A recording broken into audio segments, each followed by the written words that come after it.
علیکم۔ السلام ورحمۃ اللہ وبرکاتہ۔ مصری صاحب سلامت رہیں۔ جزاک اللہ قبلہ، جزاک اللہ قبلہ۔ جیسا ہمارا موضوع شوہر و بیوی کے حقوق و فرائض ہے، یقیناً ایک دوسرے کے اوپر اسلام نے حقوق اور فرائض کو واجب کیا اور عندیہ بھی دیا قرآن کے اندر ایک ہے۔ اس حوالے سے ایک دوسرے سے سوال بھی خدا کیا جائے گا۔ تو سب سے پہلے تھوڑی سی تمیزی گفتگو کے ساتھ کہ نکاح کی اہمیت کیا ہے، اس پر روشنی ڈالتے ہیں۔ اعوذ باللہ من الشیطان الرجیم، بسم اللہ الرحمن الرحیم، الحمد للہ رب العالمین، والصلاة والسلام علی سید الانبیاء والمرسلین وعلی آلہ الطیبین الطاہرین، اما بعد فقد قال اللہ سبحانہ وتعالی فی کتابہ المجید، بسم اللہ الرحمن الرحیم، وَأَنكِحُوا الْأَيَّامَ مِنكُمْ وَالصَّالِحِينَ مِنْ عِبَادِكُمْ وَإِمَائِكُمْ إِنْ يَكُونُوا فُقَرَاءَ يُغْنِهُمُ اللَّهُ مِنْ فَضْلِهِ وَاللَّهُ وَاسِعٌ عَلِيمٌ۔ صدق اللہ العلی العظیم۔ صلی اللہ اللہ علیہ سبحانہ وتعالی نے قرآن مبارک میں نکاح کرنے کا حکم دیا اور نکاح کروانے کا حکم دیا، اور سورہ نساء کے اندر ارشاد رب العزت ہوتا ہے کہ جو آپ کے کنوارے لوگ ہیں ان کا نکاح کرواؤ، اور آپ کے غلاموں اور کنیزوں میں جو کنوارے ہیں ان کا بھی نکاح کرواؤ۔ اگر وہ محتاج ہوں گے، فقیر ہوں گے، تو اللہ سبحانہ و تعالیٰ اپنے فضل سے انہیں غنی کر دے گا۔ تو اس آیہ مبارکہ میں پہلی تو بات یہ ہے کہ نکاح کا حکم دیا گیا ہے، اور دوسری بات یہ بھی بیان کی گئی ہے کہ وہ لوگ جو نکاح کروا سکتے ہیں، چاہے والدین ہیں، رشتہ دار ہیں، عزیز و اقارب ہیں، ان کی طرف اللہ سبحانہ و تعالیٰ کا حکم متوجہ ہے کہ وہ نکاح کروائیں، اور نکاح کروانے والے کو بھی اجر نصیب ہوتا ہے، اور بہت عظیم اجر ہے۔ لہٰذا اس مقام پہ اللہ سبحانہ و تعالیٰ نے چونکہ انسان کو اس کی نسل کی بقا کے لیے اور اس کی دنیا و آخرت کی کامیاب زندگی کے لیے نکاح کا میسج دیا ہے، اور اس کے بالعکس جو ایک زمانہ جاہلیت رہا ہے، اس میں نکاح کے بغیر لوگ سلسلے چلاتے تھے، اور کوئی نظم و ضبط نہیں تھا، کوئی فیملی سسٹم نہیں تھا، جس کی وجہ سے بہت زیادہ حرام زادے پیدا ہوئے، اور نتیجہ یہ نکلا کہ وہی لوگ جو ہے نا انبیاء کے مقابلے میں آ گئے، محمد و آل محمد کے مقابلے میں آ گئے، کیونکہ وہ ان کی اصل خراب تھی۔ کیونکہ اصل نجاست پہ، اصل ان کی غلط طریقے سے جب بنیاد ہی غلط رکھی گئی، تو جس کی وجہ سے وہ ہمیشہ اسلام کے دشمن رہے، کوئی نفاق میں چلے گئے، کوئی اہل بیت کے قاتل ہو گئے، کوئی ان کے چاہنے والوں کے قاتل ہو گئے۔ تو یہ جو سلسلہ ہے، اس میں اصل اگر انسان کی بنیاد ہی صحیح طریقے سے ہوگی، حلال طریقے سے ہوگی، تو پھر سب خیر کے دروازے کھلیں گے، انسانیت کے لیے، خاندان کے لیے، اس فرد کے لیے، دنیا کے اعتبار سے بھی، آخرت کے اعتبار سے بھی۔ اور اگر بنیاد ہی غلط چیز پہ رکھی گئی ہے تو پھر یقیناً اس کے بہت منفی اثرات دنیا میں، آخرت میں، پورے معاشرے پہ جو ہے نا وہ اس کے اثرات ہوتے ہیں۔ حتیٰ کہ عبد الرحمن ابن ملجم ملعون جو تھا امام علی علیہ السلام کا قاتل، اس سے مولا نے ایک دفعہ خود میسم کی دکان پہ تشریف فرما تھے، اور اسے فرمایا کہ تو میرا جو ہے نا، اس سے ایک جملہ کہا کہ تیری ماں نے تجھے بتایا نہیں تھا کہ تیرا جو حمل ٹھہرا تھا وہ خون کے ایام میں ٹھہرا تھا، تو تیری جو بنیاد ہے وہ غلط ہے۔ تو اس نے کہا جی مجھے بتایا تھا۔ تو یہ اقرار امام نے اس سے لیا تھا، اور امام نے میسم کو بتایا کہ یہ میرا قاتل ہے۔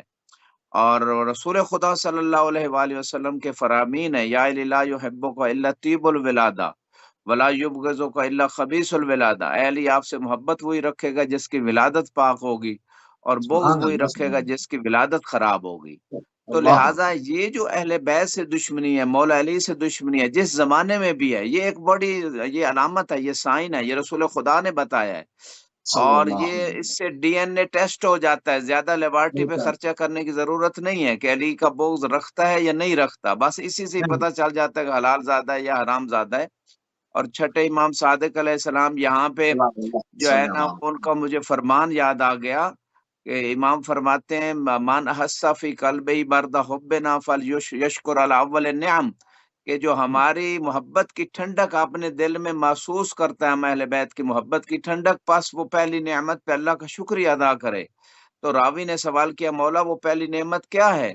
فرمایا طیب الولادہ، ماں کا شکریہ ادا کرے کہ حلال طریقے سے لائی ہے۔ تو یہ بہت سارے لوگ ایک تو مثلا اس چیز کی طرف متوجہ نہیں ہوتے۔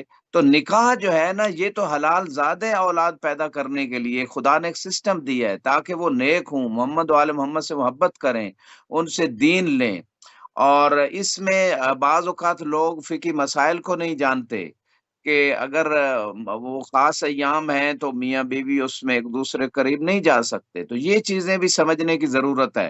بلکہ بہت سارے لوگ طہارت نجاست کے مسائل کو نہیں جانتے، نکاح ہو رہا ہوتا ہے اور بعض مشہور واقعات ہیں کہ وہ مولانا صاحبان مثلا نکاح سے پہلے اس شخص سے پوچھ لیتے ہیں بھائی غسل جانتے ہو، تو وہ کہتے ہیں مجھے تو نہیں پتا، تو اس کے باپ کو بلایا گیا۔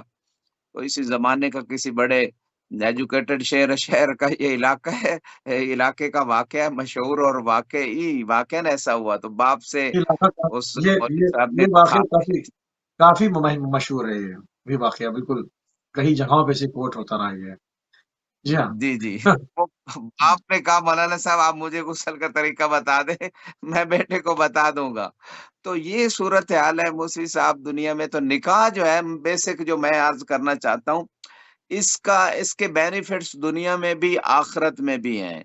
اور یہاں پہ جناب جابر ابن عبداللہ انصاری کا مجھے وہ مشہور مقولہ یاد آ گیا، یا معاشر الانصار، وہ انصار کی گلیوں میں جاتے تھے ان محلوں میں، تو ان سے کہتے تھے کہ اپنی اولاد کا ٹیسٹ کرو، کیونکہ ہم نے رسول خدا سے سنا ہے کہ جو علی سے محبت رکھے گا وہ حلال زادہ ہے، جو علی سے بغض رکھے گا وہ حرام زادہ ہے۔ لہذا اپنے بچوں کو علی کی محبت اور علی کے سامنے لے کے آؤ، اگر وہ خوش ہو جائیں، علی کی محبت اور علی کو قبول کر لیں تو تمہارے بچے ہیں، ورنہ وہ ان کا جملہ مشہور ہے فَاسْأَلُوا عَنْ أُمِّهِ، کہ اس کی ماں سے پوچھو کہ بچہ کہاں سے لے کے آئی۔ تو میں مختصر یہ کہنا چاہتا ہوں کہ نکاح کے جو بینیفٹس ہیں، فرسٹ آف آل تو یہی ہے کہ انسان حلال زادہ ہوگا، اور دوسرا اگر حلال زادہ ہوگا تو اس کی نیکی کی طرف رغبت بڑھے گی، اور خدا نخواستہ اگر حرام زادہ پیدا ہوا تو سب شر اس کے اندر جو ہے نا، اس کی بنیادی غلط ہے، اس کی اساسی غلط ہے، اس کی بیس ہی غلط ہے،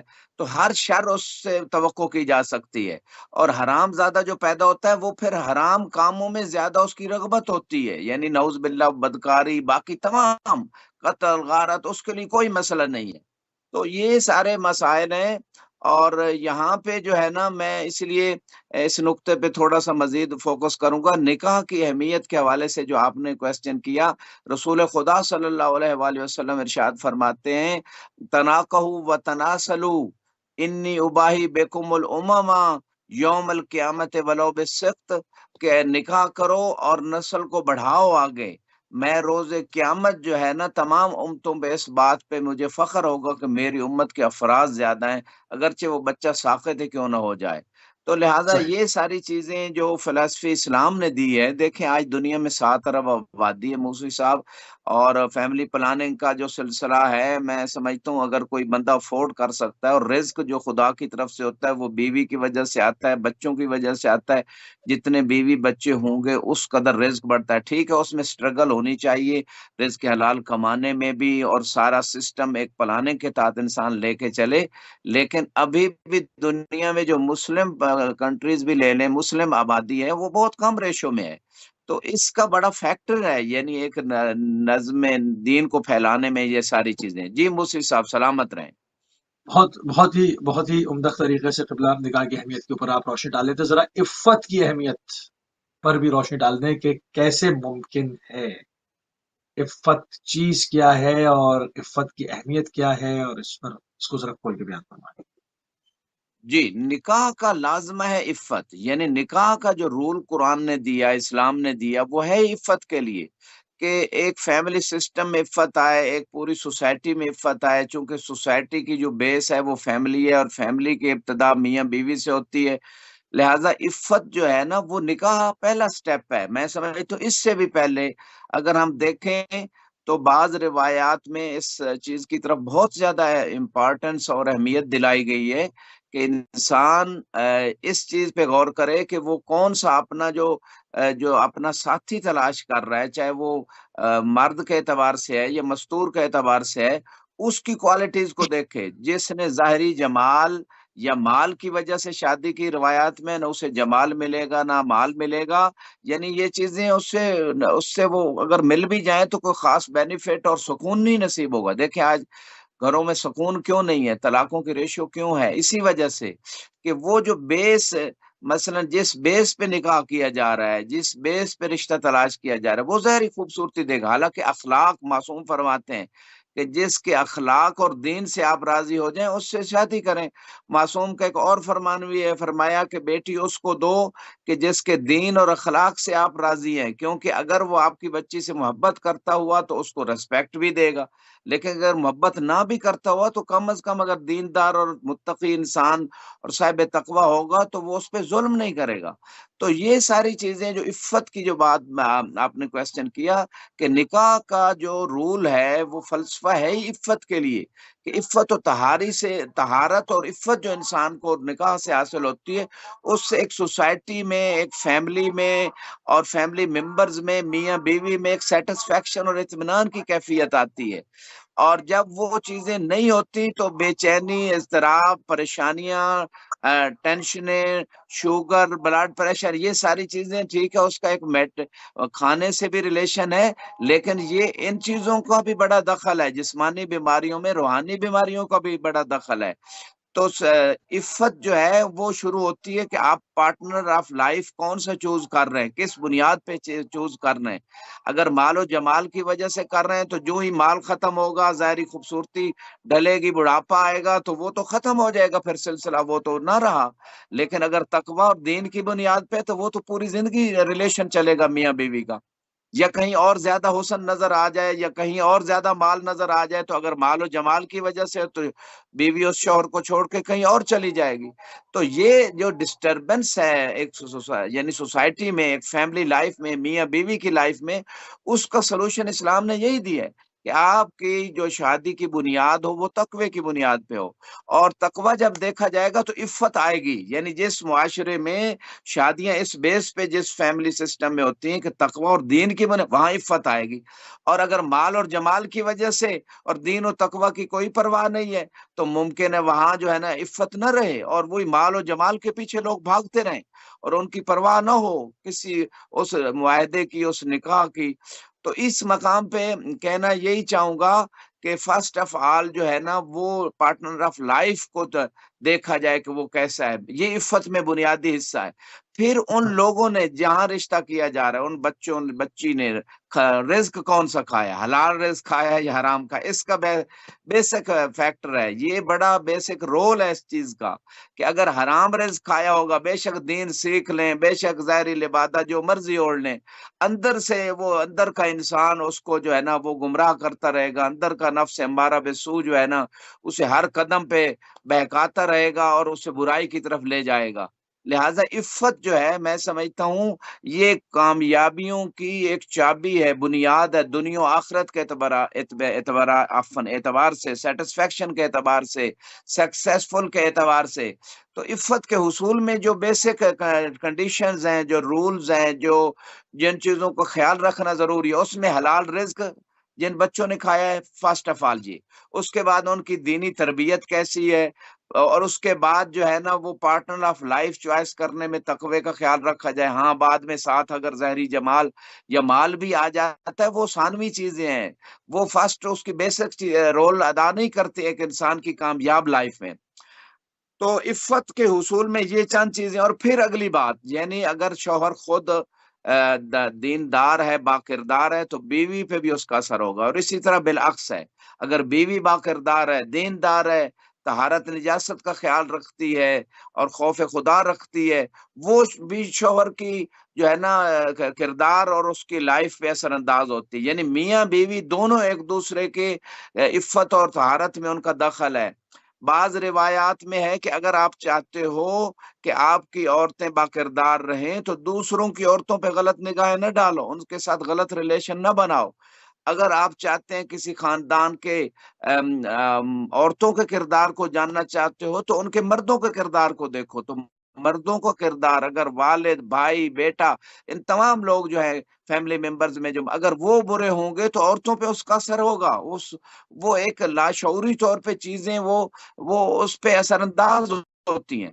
تو عفت کے لیے جو 4-5 چیزیں میں نے بتائی، حلال رزق کا کھانا، تقوی اور دینداری کو سمجھنا اور اپنانا، اور اس کے ساتھ پارٹنر آف لائف کو تقوی کی بنیاد پہ چوائس کرنا.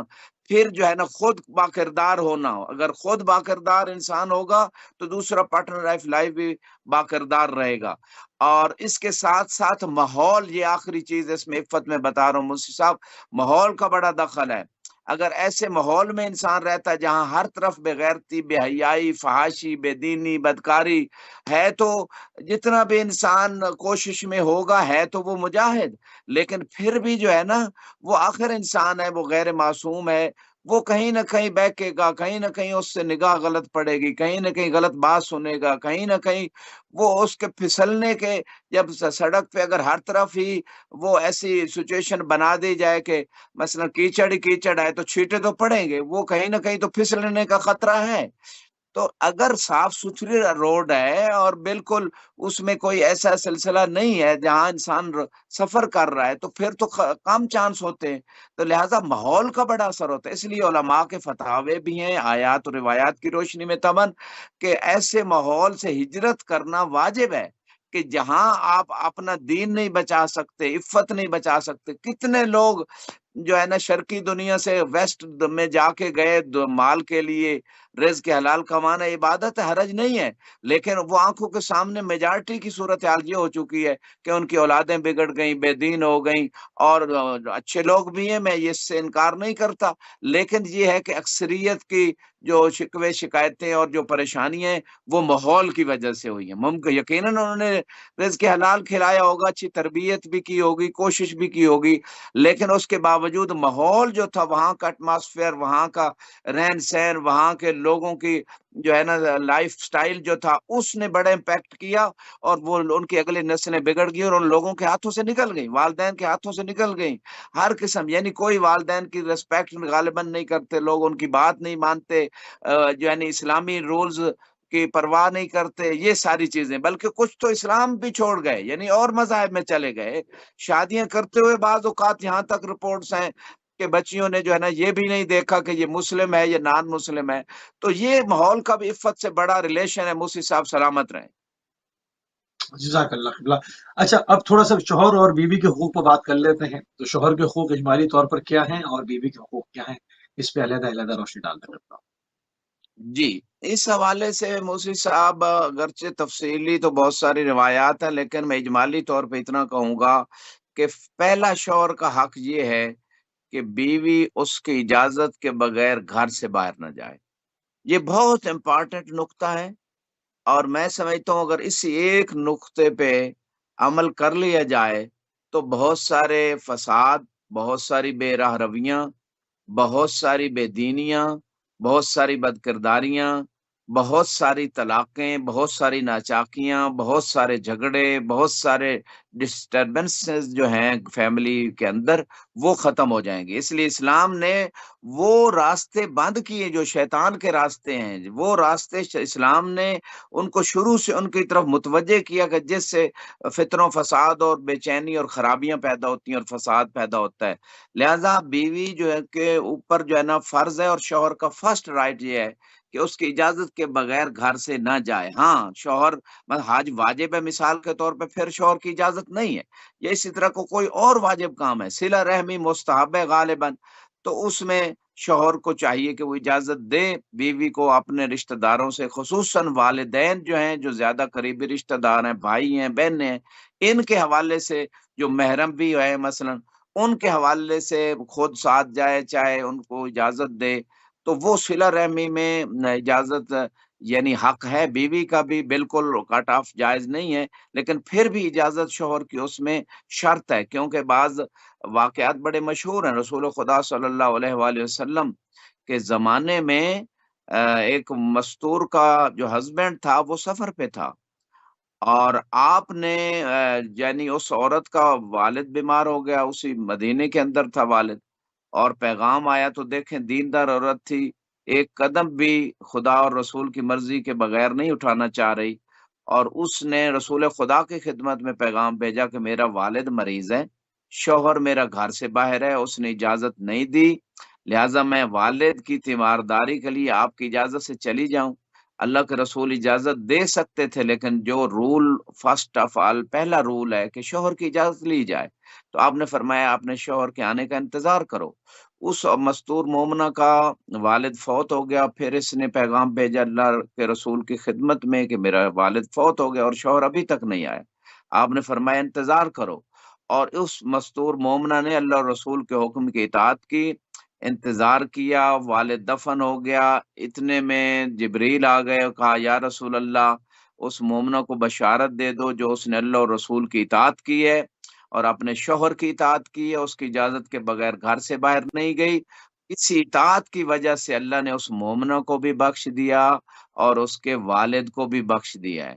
تو مقصد کہنے کا یہ ہے کہ اصل چیز ہے کامیابی اللہ کی نگاہ میں، لوگوں کی نگاہ میں کامیابی نہیں۔ اگر کوئی غیر متدین، غیر معرف یعنی معرفت کے بغیر کوئی ایسی عورت ہوتی جو دین کو نہ سمجھتی ہوتی، تو پھر وہ فوراً چلی جاتی کہ میرا باپ مار رہا ہے اور میں شوہر کے انتظار میں بیٹھی رہوں۔ تو مقصد ہے اس چیز میں جو اطاعت پروردگار ہے اسی میں ہی انسان کی نجات اور کامیابی ہے۔ تو یہ واقعہ ہے، یہ پہلا حق میں نے آپ کی خدمت میں جوالی طور پہ بیان کیا کہ شوہر کا حق ہے۔ ہاں، شوہر اتنی سختی بھی نہ کرے کہ بالکل کہیں اجازت بھی نہیں، ہاں کہیں جانا ہے، مثلا صلہ رحمی ہے، تیمارداری ہے، حتیٰ شاپنگ کے لیے بھی اگر جانا ہے، خود چوائس کرنا ہے وائف نے، تو ہسبینڈ ساتھ جائے، بھائی ساتھ جائے، بیٹا، کوئی محرم ساتھ جائے جو سلجھا ہوا، دکاندار سے وہ محرم بات کرے، عورت بات نہ کرے، عورت فقط اس چیز کو چوائس کرے، اس کو جو چیز اس نے پسند کرنی، لائک کرنی ہے، سلیکٹ کرنی، اس کو کرے، بس قیمت طے کرنا یہ وہ محرم کا کام ہے۔ اور یہاں پہ میں یہ کہنا چاہوں گا، یہ بھی ایک بہت بڑا مسئلہ ہے موسوی صاحب ہمارے معاشرے میں، کہ شاپنگ جو ہے نا وہ مستورات اکیلی چلی جاتی ہیں اور خود بھی پھر بغیر پردہ بہت ساری مستورات ہوتی ہیں، اور پھر نامحرموں سے گفتگو اور لمبی گفتگو اور ضرورت سے زیادہ گفتگو اور بہت سارے مسائل جو ہیں، تو اس سے شیطان کے راستے کھلتے ہیں، شیطان کے دروازے کھلتے ہیں۔ تو یہاں پہ یہ پہلا حق ہے جو میں نے بتایا کہ شوہر کی اجازت کے بغیر گھر سے باہر نہ جائے۔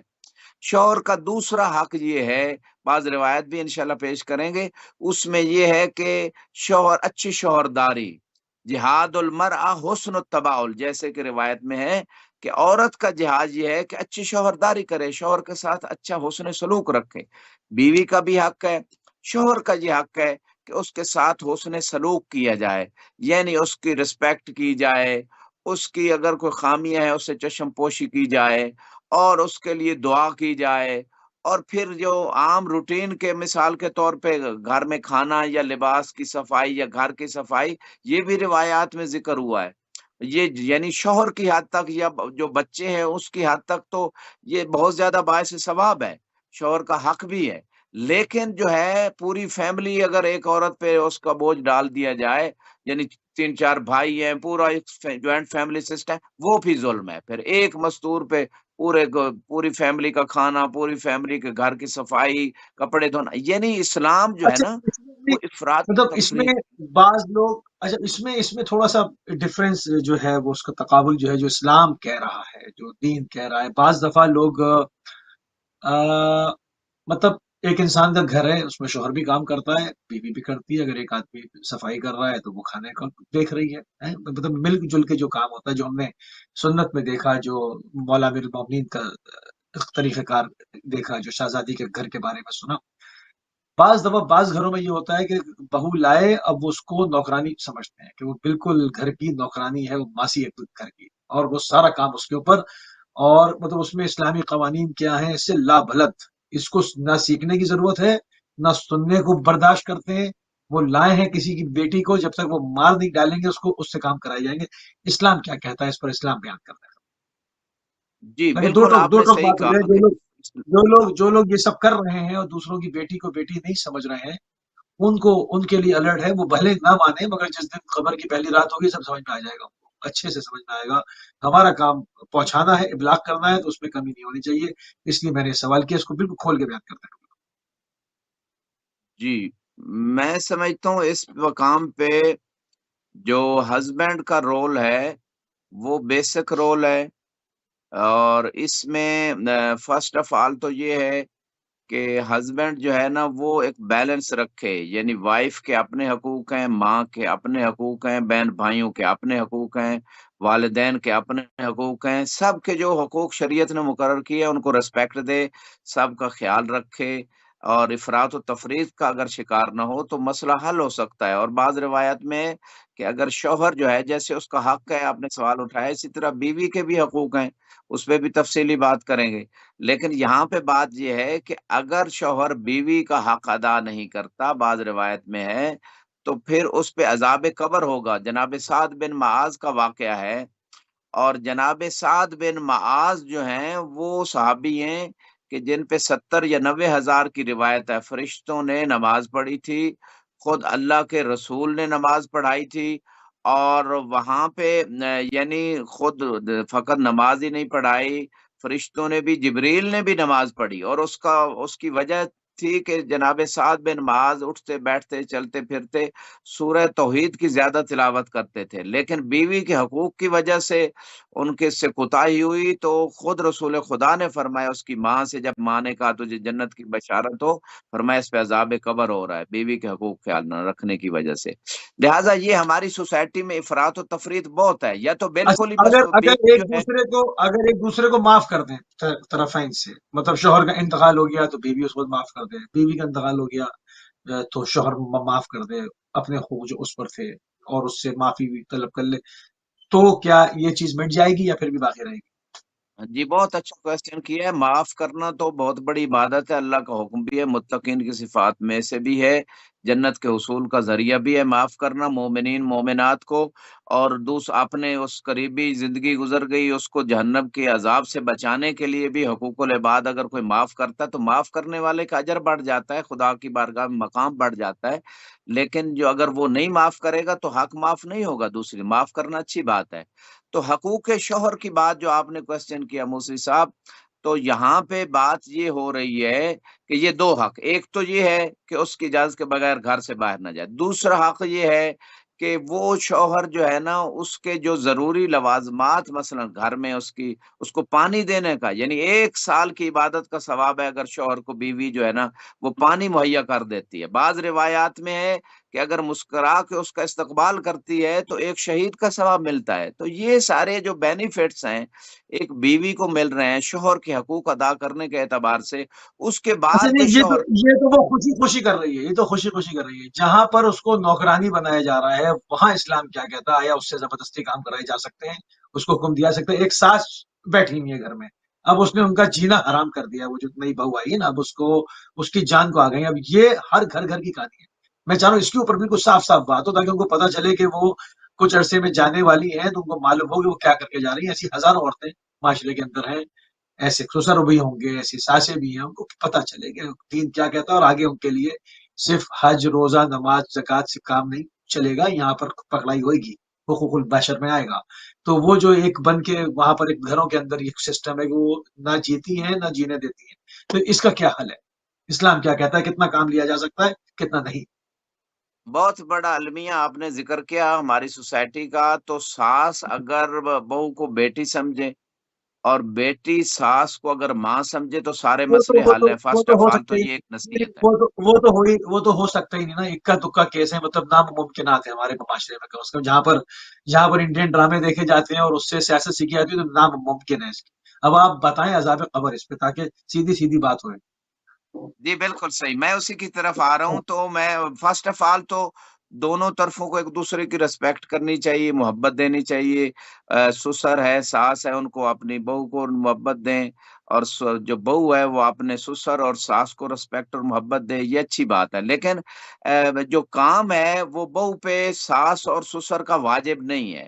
ہاں اگر وہ کر دیتی ہے تو اس کو اجر و ثواب ملے گا، لیکن اگر نہیں کرتی تو یا کسی وجہ سے، مرض کی وجہ سے یا کسی بھی وجہ سے، تو اس پہ واجب نہیں ہے۔ لہذا جو ساس اور سسر ہیں ان کو چاہیے کہ وہ بہو اور شوہر کا جو معاملہ ہے اس میں دیکھیں اگر کوئی کوتاہی ہے، شوہر کی اطاعت نہیں کرتی، شوہر کی اجازت کے بغیر گھر سے باہر جاتی ہے، شوہر کا کام جو مقدار ضرورت ہے، لباس دھونا یا کھانا پکانا یا بچوں کا، وہ نہیں کرتی، تو اس میں تو وہ ان کو شکوہ ہو سکتا ہے۔ لیکن اگر سسر اور ساس کا وہ کام نہیں کرتی تو وہ لازمی نہیں ہے، لیکن اگر کرے گی تو ثواب و اجر ہے اور اس میں ایک خیر و برکت بڑھے گی، بزرگوں کی دعائیں لے گی۔ اچھا، یہاں پہ موسوی صاحب ایک اور آخری بات شوہر کے حقوق کے حوالے سے یہ ہے کہ حق زوجیت کے اعتبار سے، کہ شوہر کا جو حق زوجیت ہے وہ میں انشاءاللہ روایت بھی پیش کریں گے، یعنی وہ بہت اہم حق ہے۔ بہت ساری مستورات ہیں وہ شوہر کا حق زوجیت صحیح طریقے سے ادا نہیں کرتی، جس کی وجہ سے گھروں میں ناچاکیاں، بعض اوقات شوہر کہیں اور ان کا رخ ہو جاتا ہے، مسائل بڑھتے ہیں اور پریشانیاں بڑھتی ہیں، اور اولاد کے لیے یہ سارا سلسلہ۔ یہ چند ایک حقوق میں نے آپ خدمت میں پیش کر دیے۔ آپ جی کو اگلا سوال کیجیے گا۔ اچھا، اب یہاں تو آپ نے شوہر اور بیوی کے حقوق کے اوپر بات کی کہ اس پر ٹھیک ہے، ماں باپ اعتراض کر سکتے ہیں، ساس کو بھی اعتراض ہو سکتا ہے، سسر کو بھی ہو سکتا ہے۔ اب یہاں پر یہ ہے کہ نیا زمانہ ہے، نئے رنگ ڈھنگ ہے، تمام چیزیں ممکن ہے۔ میں نے ایسی چیزیں بھی دیکھی جس میں کسی ساس نے کہا اپنی بہو کو کہ جی ہم تو اپنے زمانے میں اپنے شوہر کے ساتھ باہر نہ کھانے پہ جاتے تھے، نہ شاپنگ پہ جاتے تھے، اب تو گھر پہ رہتے تو تم بھی نہیں جاؤ۔ اب یہ نہ خود جینا، نہ کسی کو جینے دینا، نہ خود مطلب ایک ناک میں دم ہے نا یہ تو۔ اس کے اوپر کیا حقوق ہے، اسلام کیا کہتا ہے جی کسی بہت اچھی شخصی بات آزادی کے ہے، اوپر، اصل کسی میں یہ شخصی میاں آزادی کے؟ بیوی کا بھائی شوہر لے کے جانا جی چاہ رہا ہے، اب اس پر بھی غرایا جا رہا ہے کہ تم کیوں لے کے جا رہے ہو؟ ہم نے تو نہیں کہا، ہمارے کیا تو عورتیں باہر نہیں جاتی، اس کو کیوں لے؟ مطلب اس کو جی زمین میں زندہ گاڑ دیں وہ، مطلب نہ خود مرتی ہیں نہ اس کو جینے دیتی ہیں۔ سیدھی سیدھی سی بات ہے۔ تو یہ اس پہ کیا عذاب ہوگا، اس پر روشنی ڈال دیں، شاید کسی کو نصیحت ہو جائے۔ جی۔ یہ وائف پارٹنر یعنی وائف اور ہسبینڈ جو آپس میں پارٹنر، ان کا مسئلہ ہے۔ اگر وہ باہر نہیں، ان کھانے کا کے تو لیے ہے، وہ جانا بیٹے چاہتے وہ ہیں، بیٹے نہیں بیٹے سے ناراض ہوتی ہے نا، اب بیٹے سے ناراض ہوں گی تو بیٹے اور ماں کا ریلیشن ہے، وہ اس کو خوف خدا ہے کہ ماں کو میں ناراض کر رہا ہوں۔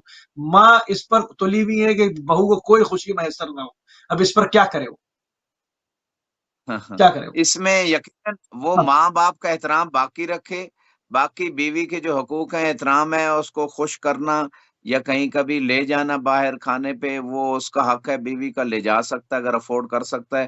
تو اس حوالے سے میں اتنا کہوں گا کہ اس میں فرسٹ آف آل ممکن ہے ماں جو ہے ایسی وائف کو روک رہی ہو کہ جو پردے کا خیال نہیں رکھتی، یا میک اپ کر کے باہر جا رہی ہے لوگوں کے سامنے، وہاں ہوٹلوں میں سب اس طرح بیٹھتے ہیں، یا ممکن ہے وہاں کھانا حلال نہ ہو، یہ جہتیں اگر ہیں نصیحت کی تو پھر تو اچھی بات۔ اگر ایسی بات نہیں، حلال کھانا ہے، پردے میں جا رہی ہے، کوئی غیر شرعی چیز نہیں ہے، تو پھر شوہر اور بیوی کا آپس کا معاملہ ہے، وہ جا سکتے ہیں، اس میں کسی کو حق 90% نہیں روک۔ 90% زندگی حرام کرنی ہے، سیدھی سیدھی سی بات کر رہا ہوں، 90% زندگی حرام کرنی ہے، نہ پردے کو دیکھنا ہے، نہ غیر مردوں کا معاملہ ہے، نہ پیسے کا معاملہ ہے، صرف زندگی حرام کرنی ہے، سیدھی سیدھی 90% یہ ہے۔ بالکل صاف بات اس لیے کر رہا ہوں کہ شاید کسی کو خوف خدا آ جائے اور کسی کی زندگی آسان ہو جائے، دوسروں کی بچیوں کو لا کر ان کی زندگی حرام کر ڈالتے ہیں۔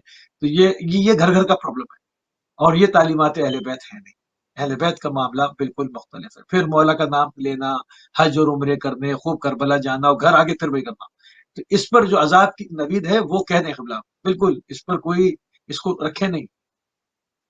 جی جی بالکل، اذیت دینا کسی بھی مومن یا مومنہ کو اذیت دینا، وہ رسول خدا کو اذیت دینا ہے، وہ اس میں بڑی سخت روایات ہیں، اور وہ اذیت جو ہے اس سے خدا کی لعنت آتی ہے جب تک وہ مومن یا مومنہ معاف نہیں کرے گا۔ بعد میں انسان اذیت دے کے بعد میں بے شک پوری دنیا بھی اسے دے دے، بعض روایت کہتی ہیں کہ پھر وہ جو خسارہ ہوا، وہ جو کمی ہوئی، وہ پوری نہیں ہو سکتی۔ تو لہٰذا مومن یا مومنہ کو خوش کرنا، پھر تو یہ اپنے ریلیٹیوز ہیں، یہ تو اپنے بیٹے کی بہو ہے، اپنے بیٹے کی وائف ہے اور اس ساس کی بہو ہے، تو اس کو تو زیادہ محبت احترام خوشی دی جائے تاکہ گھر میں سکون رہے، اور یہ ساری چیزیں نصیحت کے طور پہ. لیکن وہ بعض اوقات جو بڑے ہوتے ہیں ان کی مشکل یہ ہوتی ہے کہ وہ سمجھتے ہیں کہ یہ نوجوان بھی ہماری طرح لائف گزارے. نوجوانوں کا اپنا پیریڈ ہے، ان کی اپنی لائف ہے، بزرگوں کا اپنا سٹائل آف لائف ہے، ان کا اپنا زمانہ تھا، لہذا ڈفرینس ہے.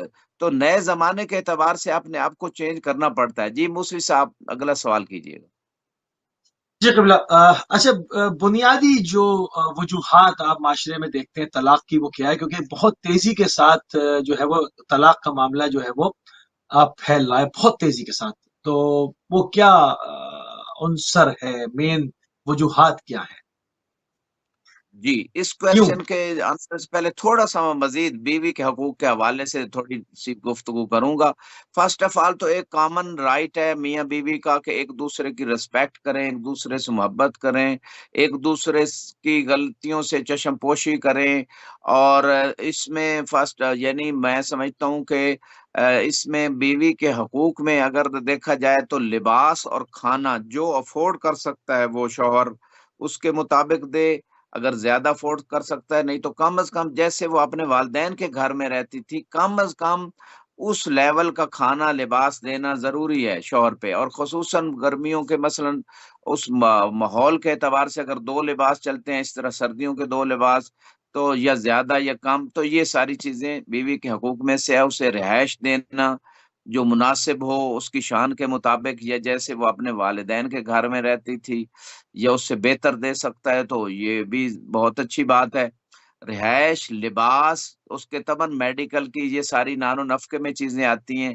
اور اسی طرح جو ہے نا بیوی کے حقوق میں سے جیسے میں نے کہا احترام کے ساتھ کھانا، لباس، میڈیکل، یہ ساری چیزیں ہیں.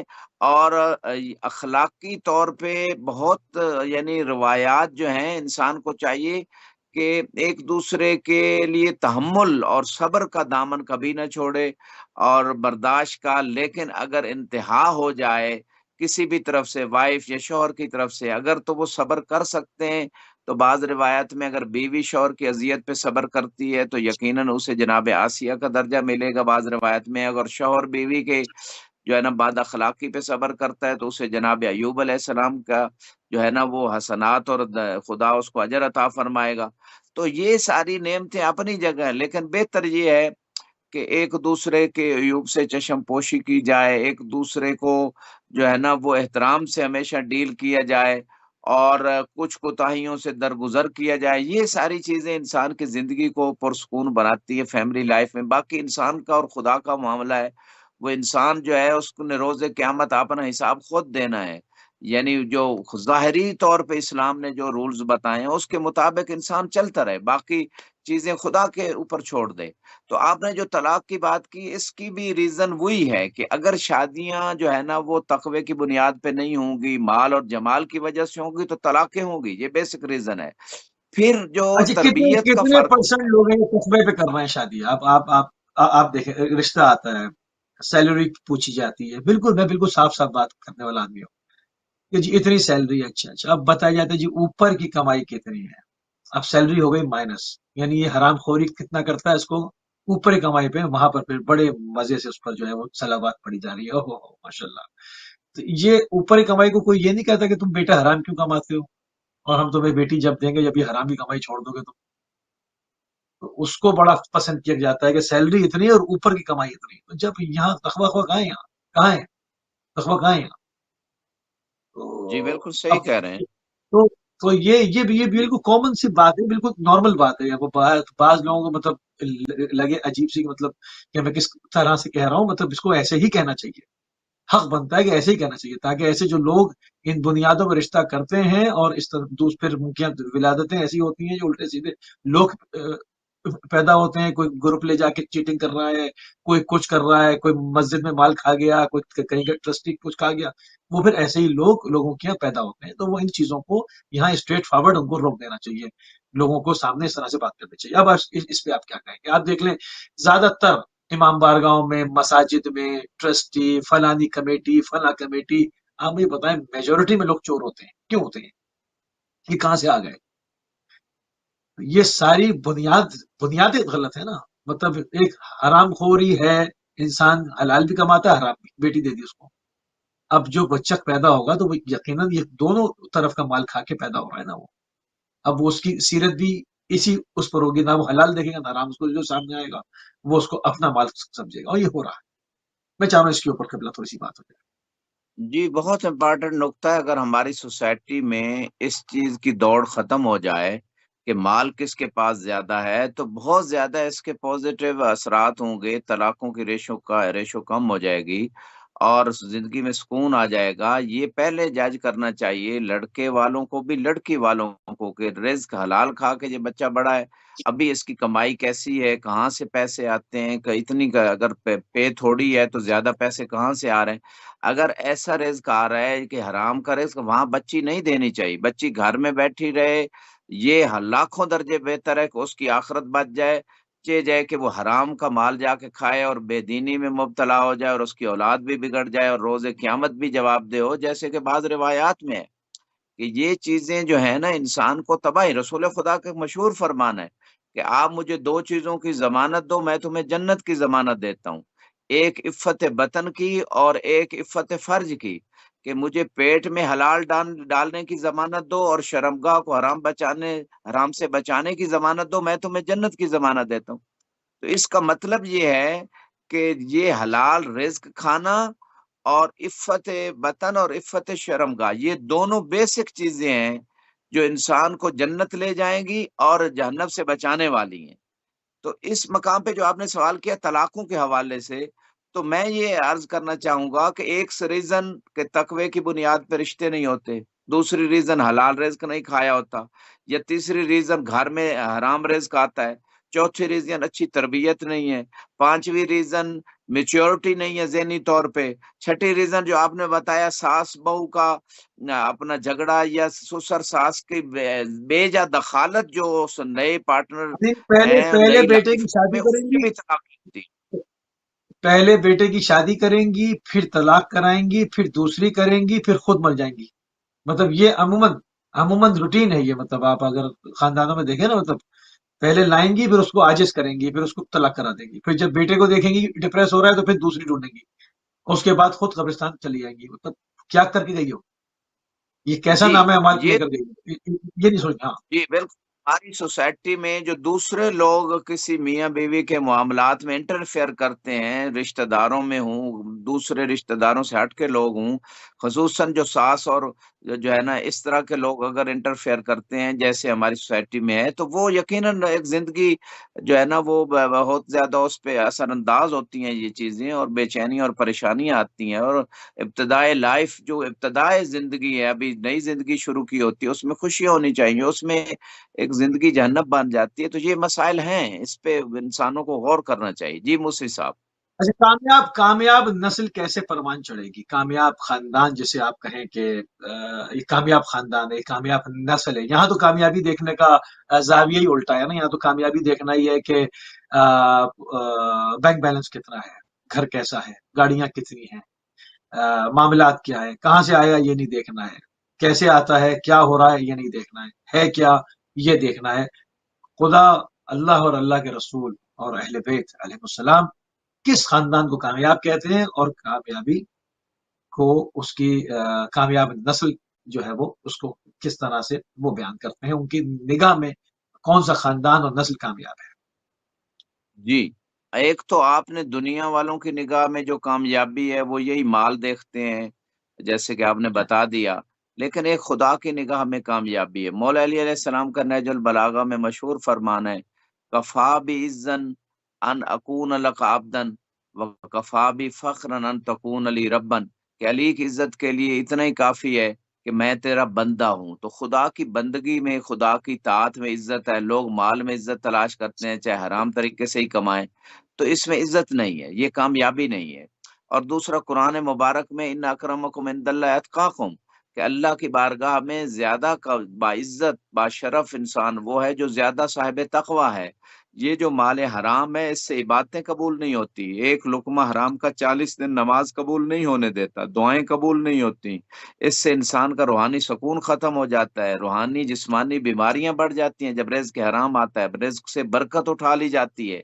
تو میں سمجھتا ہوں کہ یہ سارے شر کے دروازے حرام رزق میں ہیں، خیر کے دروازے حلال رزق میں ہیں، دنیا و آخرت کے اعتبار سے۔ لہذا کامیاب خاندان، کامیاب نسل وہی ہے کہ جس کی بنیاد حلال رزق پہ ہو، جس میں شادی تقوی کی بنیاد پہ کی جائے، جس میں تربیت دین کامل کی تربیت، اولاد کی تربیت کا خیال رکھا جائے، ماحول کا خیال رکھا جائے۔ تو ایسے لوگ اگرچہ ان کے پاس رزق کم بھی ہو، وہ کامیاب ہیں، وہ سیٹسفائیڈ ہیں، ان کی زندگی میں سکون ہے، پریشانیاں اتنی بڑی نہیں آتی، امتحان ہو جائے وہ الگ بات ہے، لیکن خدا کی طرف سے پکڑ نہیں آتی۔ یہ بہت ساری چیزیں ہیں، اور آخرت میں بھی وہ لوگ کامیاب ہونے والے ہیں۔ لا یوم لا ینفع مال ولا بنون الا من اتى اللہ بقلب سلیم۔ روز قیامت نہ مال فائدہ دے گا، نہ بیٹے فائدہ دے گے، مگر جو سلیم دل کے ساتھ آیا، یعنی ایسا دل لے کے آیا کہ جس میں پاکیزگی ہے، جس میں خباثتیں نہیں ہے، نفاق نہیں ہے، دکھاوا نہیں ہے، حسد نہیں ہے، تکبر نہیں ہے، یہ ساری جو خرابیاں ہیں، شرک، سب ہر قسم کی خرابیوں سے جو دل پاک ہوگا، ایسا دل جو لے کے آئے گا خدا کی بارگاہ میں، وہ کامیاب ہونے والا ہے، گناہوں سے بچنے والا انسان۔ لہٰذا انسان کا جو فیوچر ہے وہ آخرت ہے، وہ جنت ہے، وہ وہاں کا قرآن قرآن نے کہا کہ الرجال قوامون علی النساء، کہ ہم نے جو ہے وہ فضیلت دی ہے مردوں کو، کس حوالے سے؟ اس میں بعض لوگ اس میں اشتباہ کرتے ہیں کہ مطلب بعض اس فضیلت کے لفظ کو غلط استعمال کرتے ہیں اور عورتوں پر ظلم کرتے ہیں، مطلب کوئی حیثیت نہیں ہے بعض، مطلب اس کی صحیح تعویل کیا ہے؟ کیوں خدا نے کہا کہ الرجال قوامون علی النساء؟ اس پر روشنی ڈال دیں۔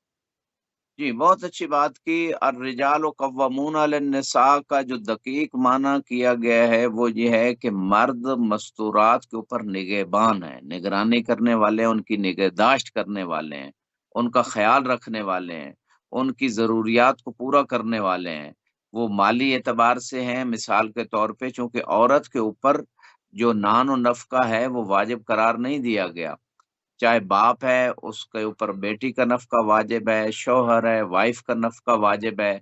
تو اس اعتبار سے اگر ہم دیکھیں تو یہ جو بات ہے ایز اے نگہبان رکھا گیا، یعنی یہ ایک مرد کی ایک ذمہ داری اس کے ذمہ جو لگائی گئی ہے اس کو وہ انجام دے رہا ہے، اور اس وجہ سے اسے اجر مل رہا ہے، نہ کہ یہ چیز جو ہے نا۔ ہاں البتہ خدا نے یہ بات قرآن میں کی ہے کہ رجال کو جو قوامون علی النساء بنایا ہے، ایک تو خدا کہتا ہے کہ بعض کو بعض پہ میں نے فضیلت دی ہے، وَبِمَا أَنفَقُوا مِنْ أَمْوَالِهِمْ، کہ جو انہوں نے اپنے مال میں سے خرچ کیا ہے، اس وجہ سے بھی خدا نے ان کو کچھ مقام خرچ کرنے کی وجہ سے دیا ہے۔ تو میں سمجھتا ہوں یہ صنف نازک جو ہے، چونکہ اس کے اوپر مالی بوجھ خدا نے اس لیے بھی نہیں ڈالا کہ اس کی گھر کی ذمہ داریاں بہت زیادہ ہیں، اور مالی بوجھ ڈالا جائے گا تو اس کی جو خلقت کی ذمہ داریاں ہیں اس پہ اثر انداز ہوگی یہ چیزیں، تو لہٰذا وہ مرد کے ذمہ لگا دی کہ وہ کما کے لائے اور خرچ کرے، اور اس خرچ کرنے کی وجہ سے مرد کو اس جیسے فضیلت دی ہے، نہ کہ اس کا مطلب یہ ہے کہ وہ مرد حاکم ایسا ہو گیا کہ وہ ظلم کرے۔ حالانکہ عورت کا کئی جہتوں سے مقام زیادہ ہے، ماں کی حیثیت سے الجنت و تحت اقدام الامہات، کہ ماں کے قدموں کے نیچے اللہ نے جنت رکھ دی ہے ماں کی خدمت میں، اور بیوی کے حوالے سے روایت ہے کہ وہ شوہر کے نصف ایمان کو مکمل کرنے والی ہے، اور بیٹی کے حوالے سے روایت ہے رحمہ، اس کو رحمت قرار دیا گیا ہے۔ تو باپ کے لیے رحمت ہے جس نے 3 بچیوں تک روایت ہے تربیت کی، صحیح اس کا خرچہ اٹھایا، اس کے لیے وہ اس کو جنت لے کے جائیں گی۔ تو یہ جو بھی شیپ ہے ایک مستور کی جس شکل میں آ جائے، بیٹی، ماں، بہن اور وائف کی شکل میں، اس کو ایک مقام اسلام نے دیا ہے۔ ہاں مرد کا اپنا مقام ہے، چونکہ وہ مال کما کے لاتا ہے، خرچ کرتا ہے، اس وجہ سے خدا نے اس جیسے شوہر کو فضیلت دی ہے، یا باپ مثلا خرچ کرتا ہے تو اس کو مقام دیا، اس کو اپنی ریسپیکٹ ہے۔ آخری سوال، 3-4 منٹ ہے ہمارے پاس قبلہ۔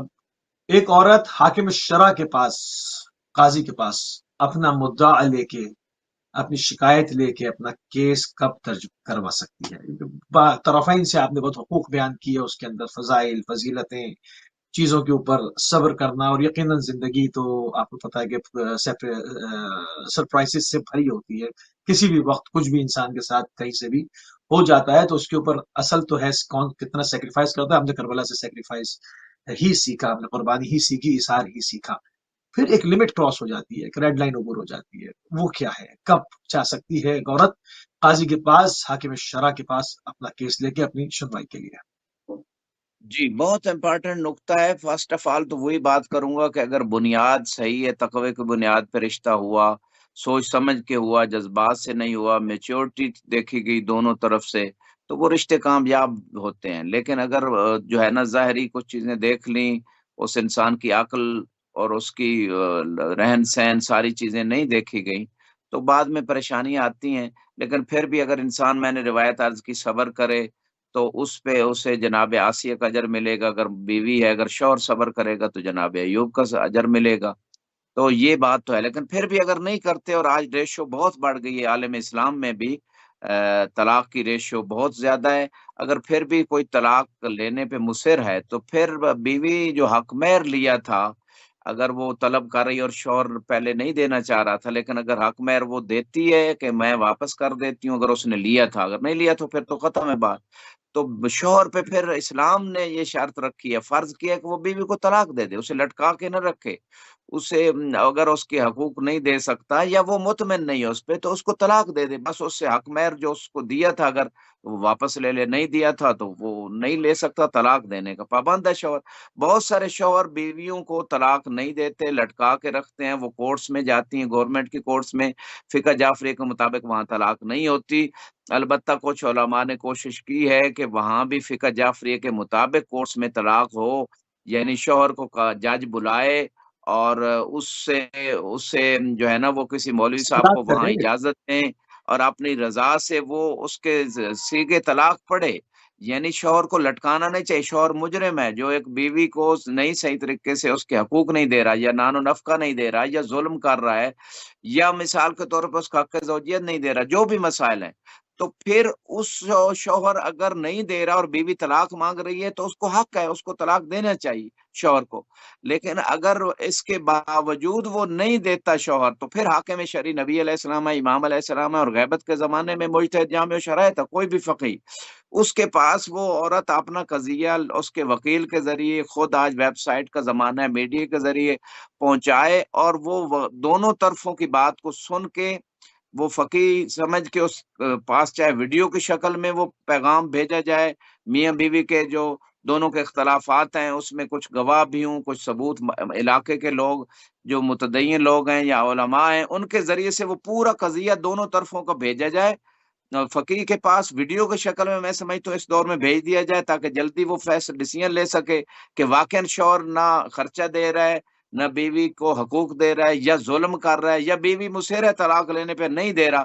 پھر حاکم شرعی کو حق ہے کہ وہ شوہر کو پہلے کہے گا کہ اس کے حقوق دو، اگر نہیں دیتا تو بیوی کو، اس کی بیوی کو حاکم شرعی طلاق دے سکتا ہے، شرعی طور پہ مجتہد جامع شرائط طلاق دے سکتا ہے، اور یہ تمام فقہا اس بات پہ متفق ہیں. تو یہ راستہ ہے. ہاں بعض اوقات شوہر بیوی کا حق زوجیت ادا کرنے سے قاصر ہے، طبی میڈیکل کے اعتبار سے، یعنی اس کے پاس وہ صلاحیت نہیں ہے.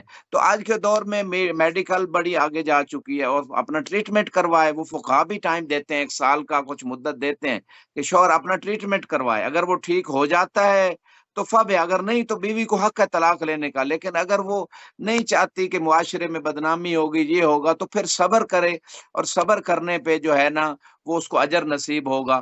یہی سلوشن ہے، اور روز قیامت خدا ان کو اجر نصیب فرمائے گا. جی موسوی صاحب. جزاک اللہ قبلہ، جزاک اللہ. انتہائی مشکور ہیں اور انتہائی ممنون ہیں کہ آپ نے ایک مرتبہ پھر اپنا قیمتی ٹائم اہل بیت ٹی وی کو دیا. ناظرین، آپ سماعت فرما رہے تھے آیت اللہ سید نسیم عباس نشوی صاحب کو، نجف اشرف عراق سے، شوہر و زن کے حقوق کے بارے میں، باہمی جو ایک دوسرے کے اوپر حقوق ہیں اور جو پروردگار کی بارگاہ میں ایک دوسرے سے سوال کیا جائے گا. گھر کے کیا معاملات ہیں، کس طرح سے معاشرت ہونی ہے، کس طرح سے تمام چیزیں چلنی ہیں، ان تمام چیزوں کو لے کر